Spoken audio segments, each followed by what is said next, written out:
I like Hues of Blackness. That is also part of my review. So Rosie Thomas, I wish there was a photograph of her. She is echoing the life and times of feminine, the gender issue. Now, what are the constraints and the potentials in the life of young girls coming up in Jamaica? She is a Jamaican, well, a friend of Jamaica, part and parcel of the teaching industry. She was born in England. Employment market. Who is the more privileged, or the most, should we say, privileged in Jamaica, the stratification order of Jamaican society? So that is her book. But Lilith Wade is somebody to which, yes, fame, credit really and truly should be given from her book, her first manuscript entitled Through Many Dangers. So she is church-based. This particular book here is entitled Until Death Do Us Part. Well, now, this is to do with parting. It's very sad. Of all of the books here that I'd like to review, this is one which is encapsulated in the theme of a lost husband.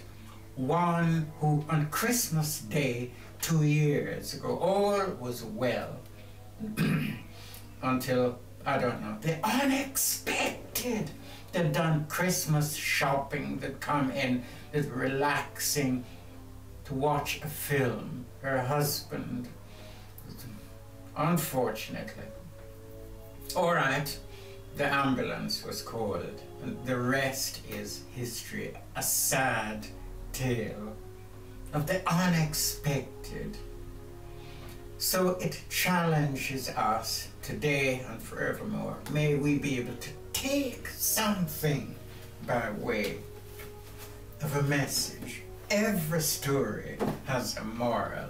Now, one of the finest speech makers of all time is somebody called A.P. Pennant, a dedicated churchman in Nottingham. In 1962, when I first came to Britain from Jamaica, I had the privilege of sitting back at wedding or two or birth night parties, christenings, and hearing the speeches of A.P. Pennant. So the book he has written is entitled A Little of Everything. I don't know if you can have a close-up view of the photograph of the man himself. An excellent speech maker. He has 9 children. He is an excellent churchman, an orator, and a preacher.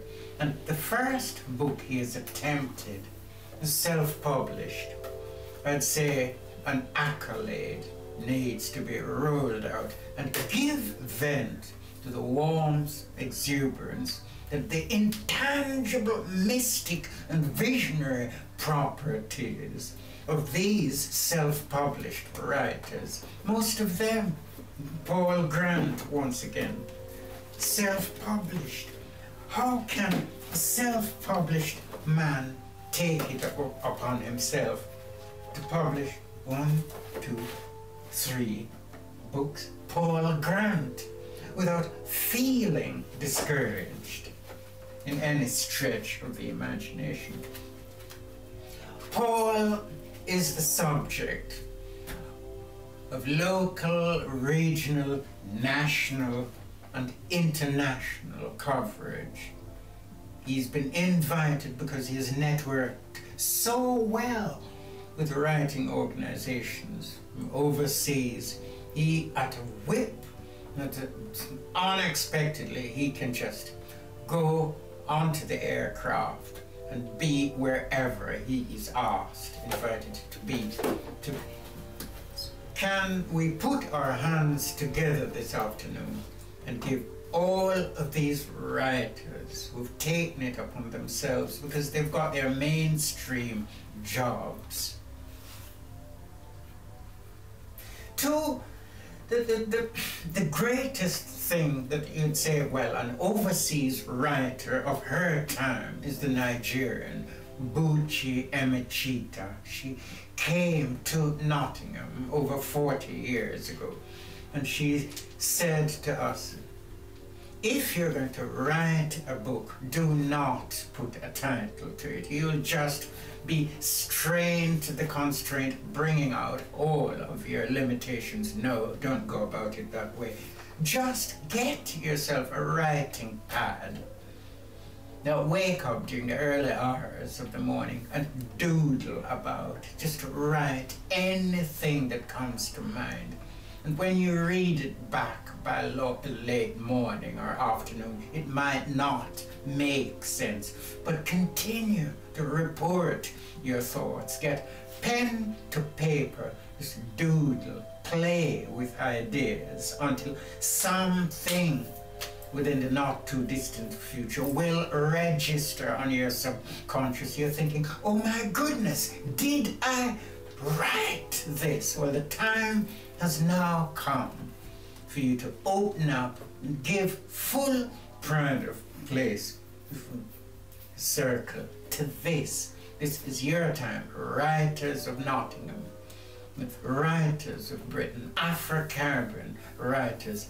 Be undeterred. This is your time to stand up and be counted. Well, once an author, always an author. And before I finish, look out for my book number 6. My 6th production work. Now more on that. But for now, I'll say bye-bye.